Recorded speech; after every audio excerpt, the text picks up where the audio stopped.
যে কোনো আসল ২ বছরে 10% চক্রবৃদ্ধি হারে সুদে এত টাকা হয় ২ বছরে। বুঝতে পারলে? তো এই অঙ্কর যে চক্রবৃদ্ধি সুদের হারে আমি যে ফ্র্যাকশনটা বলি সবসময় বলে যে কি এই পার্সেন্টেজকে ফ্র্যাকশন করে ফেলো, দেখা মাত্র সমাধান হয়ে যাবে। প্রতিটা ভিডিওতে আমার এই ফ্র্যাকশনে একটা অঙ্ক থাকে। ঠিক আছে, 10%কে ফ্র্যাকশন করলে কত হয়? 10 বাই, আমরা জানি কত, 1/10। দেখো 10 × 10 = 100, তাহলে 10 1/10। এর মানে কি দাঁড়াচ্ছে? 10 টাকা যদি আসল হয় 1 টাকা পাওয়া যায় কি? সুদ। বুঝতে পারলে? 10 টাকা আসল হলে, তাহলে 10 টাকা যদি আসল হয় 1 টাকা সুদ মিলে সুদ আসল কত হবে? 11 টাকা হবে। তাহলে এটা আসলে কি? সুদ আসল। বুঝতে পারলে? আর এটা আসলে কি? আসল। এইবার বলেছে কি দেখো, যে এখানে চক্রবৃদ্ধি হার সুদে ও আর একটা কথা, তাহলে এই যে সবসময় বলে কি এই টাইমটাকে সবসময় এদের মাথার উপর মানে এরকম স্কোয়ার কার দিয়ে দেয়। এখানে 3 থাকলে এখানে কিউ দিয়ে দিতাম, স্কোয়ারে তো স্কোয়ার করে দিতাম। 10-এর স্কোয়ার করলে কত হয়? 100।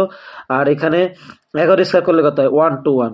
কিন্তু একটা জিনিস দেখো, এখানে সুদ আসল বলেছে 100, মানে কত? 1210। একটা জিনিস খেয়াল করো, 1210 এখান থেকে কিন্তু পুরোটাই সেম আছে, তার মানে পাশে একটা কি দেওয়া আছে? একটা শুধু শূন্য দেওয়া আছে। এখানেও একটা শূন্য দেওয়া আছে, এখানেও একটা শূন্য দিয়ে দাও। বাস, তাহলে কি হয়ে গেলো? সঠিক উত্তর হয়ে গেল। তার মানে দেখো, যেই টাকাটা চলো 1210 টাকা হয়েছে সেটাকে আসল কত ছিল তখন? 1000 টাকা। তাহলে সঠিক উত্তর এটা।